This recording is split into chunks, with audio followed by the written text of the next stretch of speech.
pengertian tasawuf akhlaki. Jadi, tasawuf akhlaki ini adalah membersihkan tingkah laku.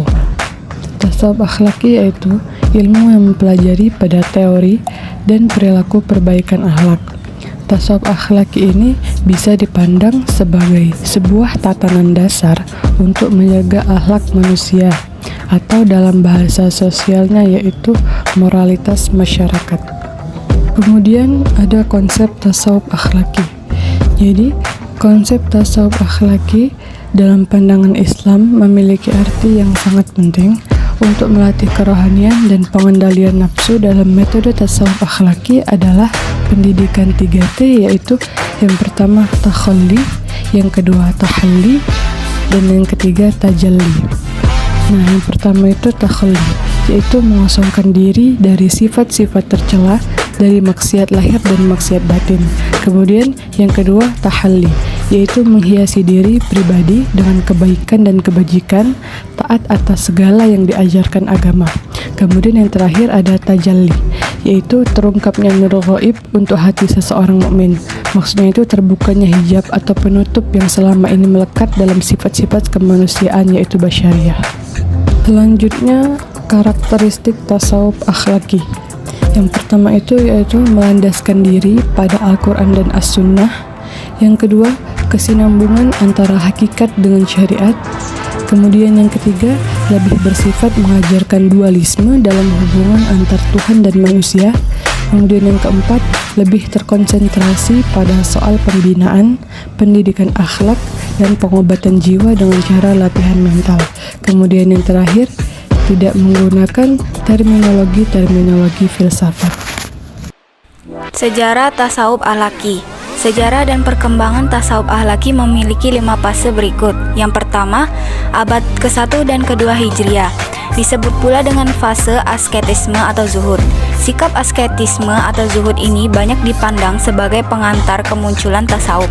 Fase asketisme ini tumbuh pada abad pertama dan kedua Hijriah. Pada fase ini, terdapat individu-individu dari kalangan muslim yang lebih memusatkan diri pada ibadah. Mereka menjalankan konsepsi asketis dalam kehidupan, yaitu tidak mementingkan makanan, pakaian, maupun tempat tinggal. Mereka lebih banyak beramal untuk hal-hal yang berkaitan dengan kepentingan kehidupan di akhirat, yang menyebabkan mereka lebih memusatkan diri pada jalur kehidupan dan tingkah laku asketis. Fase kedua, abad ketiga Hijriah. Sejak abad ketiga Hijriah, para sufi mulai menaruh perhatian terhadap hal-hal yang berkaitan dengan jiwa dan tingkah laku. Perkembangan doktrin-doktrin dan tingkah laku sufi ditandai dengan upaya menegakkan moral di tengah terjadinya dekadensi moral yang berkembang ketika itu. Di tangan mereka, tasawuf berkembang menjadi ilmu moral keagamaan atau ilmu akhlak keagamaan. Pembahasan mereka tentang moral akhirnya mendorongnya untuk semakin mengkaji hal-hal yang berkaitan dengan akhlak. Kajian yang berkenan dengan akhlak ini menjadikan tasawuf terlihat sebagai amalan yang sangat sederhana dan mudah dipraktikkan semua orang. Kesederhanaan dapat dilihat dari kemudahan landasan-landasan atau alur berpikirnya. Tasawuf pada alur yang sederhana ini tampaknya banyak ditampilkan oleh kaum salaf. Perhatian mereka lebih tertuju pada realitas pengalaman Islam dalam praktik yang lebih menekankan keterpujian perilaku manusia. Fase ketiga yaitu abad keempat Hijriah.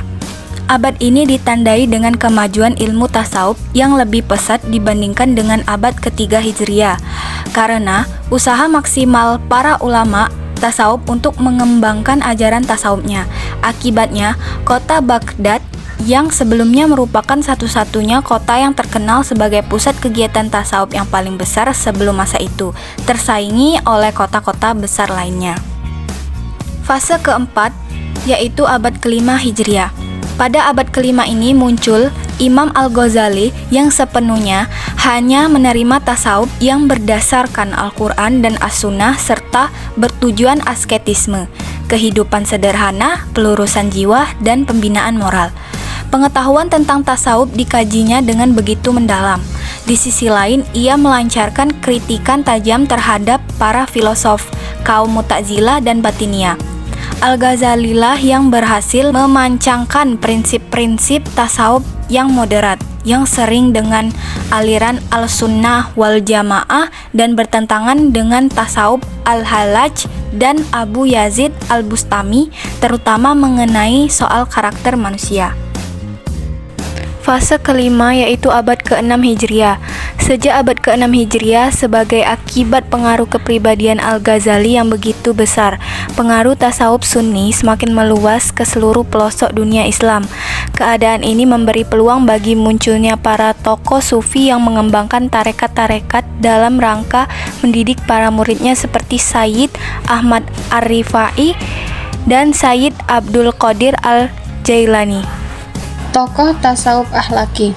Tokoh tasawuf akhlaki itu ada 4. Yang pertama, Hasan al-Basyari. Hasan al-Basyari, yang nama lengkapnya Abu Sa'id al-Hasan bin Yasar, adalah seorang zahid yang amat masyhur di kalangan tabi'in. Ia dilahirkan di Madinah pada tahun 21 Hijriah dan wafat pada hari Kamis bulan Rajab tanggal 10 tahun 110 Hijriah. Ia dilahirkan 2 malam sebelum Khalifah Umar bin Khattab wafat. Ia dikabarkan bertemu dengan 70 orang sahabat yang turut menyaksikan peperangan Badar dan 300 sahabat lainnya. Dialah yang mula-mula menyediakan waktunya untuk memperbincangkan ilmu-ilmu kebatinan, kemurnian akhlak, dan usaha mensucikan jiwa di Masjid Basyarah. Ajaran-ajarannya tentang kerohanian senantiasa didasarkan pada sunnah Nabi. Sahabat-sahabat Nabi yang masih hidup pada zaman itu pun mengakui kebesarannya. Bahkan ketika ada orang datang kepada Anas bin Malik, sahabat Nabi yang utama, untuk menanyakan persoalan agama, Anas memerintahkan orang itu agar menghubungi Hasan. Mengenai kelebihan lain Hasan, Abu Qatadah pernah berkata, "Bergurulah kepada syekh ini. Saya sudah saksikan sendiri keistimewaannya. Tidak ada seorang tabi'in pun yang menyerupai sahabat Nabi selainnya." Karir pendidikan Hasan al-Basyari dimulai dari Hijaz. Ia berguru hampir kepada seluruh ulama di sana. Bersama ayahnya, ia kemudian pindah ke Basyarah, tempat yang membuatnya masyhur dengan nama Hasan al-Basyari. Hasan al-Basyari terkenal dengan keilmuannya yang sangat dalam.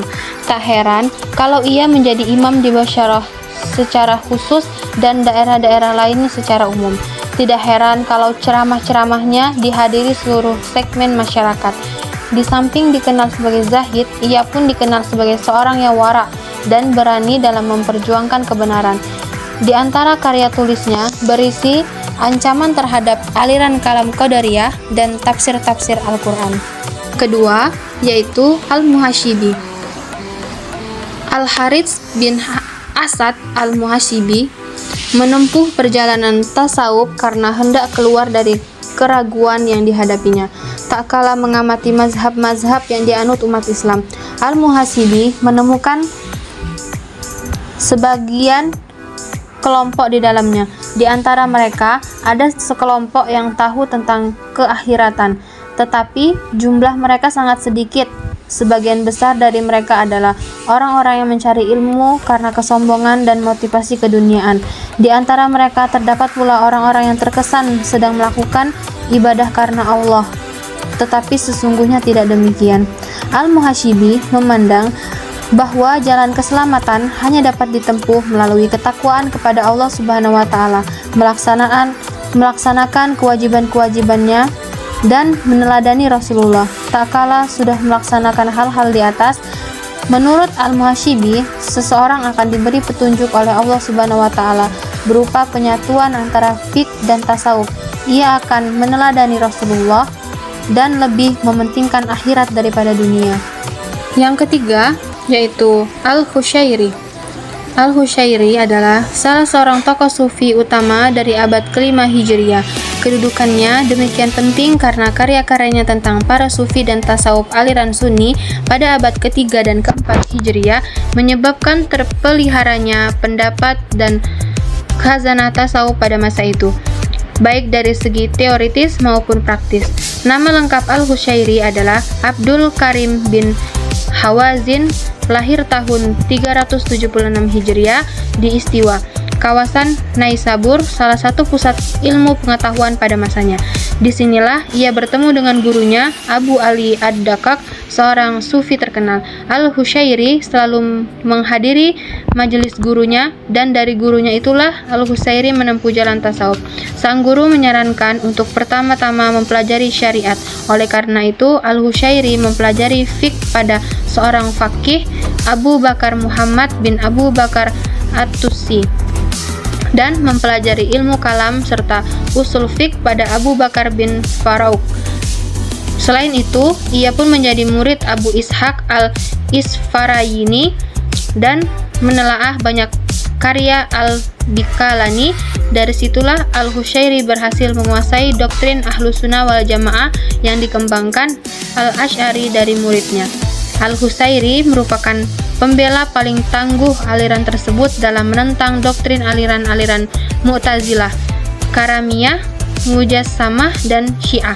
Karena tindakannya, ia mendapat serangan keras, bahkan dipenjara sebulan lebih atas perintah Tuhruk Beg karena hasutan seorang menterinya yang menganut aliran Mu'tazilah Rafidah. Bencana yang menimpa dirinya itu, yang bermula tahun 445 Hijriah, diuraikannya dalam karyanya Syihah As-Sunnah. Menurut Halikan, Al-Husyairi adalah seorang yang mampu mengompromikan syariat dan hakikat. Al-Husyairi wafat tahun 465 Hijriah. Yang keempat yaitu Al-Ghazali. Nama lengkapnya adalah Abu Hamid Muhammad bin Muhammad bin Tus At-Tusi Asy-Syafi'i Al-Ghazali. Secara singkat dipanggil Al-Ghazali atau Abu Hamid Al-Ghazali. Ia dipanggil Al-Ghazali karena dilahirkan di kampung Ghazlah, suatu kota di Khurasan, Iran, pada tahun 450 Hijriah, 3 tahun sebelum kaum Saljuk mengambil alih kekuasaan di Baghdad. Ayah Al-Ghazali adalah seorang miskin pemintal kain wol yang taat, sangat menyayangi ulama, dan sering aktif menghadiri majelis-majelis pengajian. Ketika menjelang wafatnya, ayahnya menitipkan Al-Ghazali dan adiknya yang bernama Ahmad kepada seorang sufi dan dititipkan sedikit harta seraya berkata dalam wasiatnya, "Aku menyesal sekali dikarenakan aku tidak belajar menulis. Aku berharap aku mendapatkan apa yang tidak kudapatkan itu melalui dua putraku ini." Sufi tersebut menjalankan isi wasiat itu dengan cara mendidik dan mengajar keduanya sampai suatu hari ketika harta titipannya habis dan Sufi itu tidak mampu lagi memberikan makan keduanya. Sufi itu menitipkan kedua anak tersebut pada pengelola sebuah madrasah untuk belajar sekaligus untuk menyambung hidup mereka. Di madrasah tersebut, Al-Ghazali mempelajari ilmu fiqh kepada Ahmad bin Muhammad Ar-Rizqani. Kemudian Al-Ghazali memasuki sekolah tinggi Nizamiyah di Naisabur, dan disinilah ia berguru kepada Imam Haramain hingga menguasai ilmu mantik, kalam, fiqh, usul fiqh, filsafat, tasawuf, dan retorika perdebatan.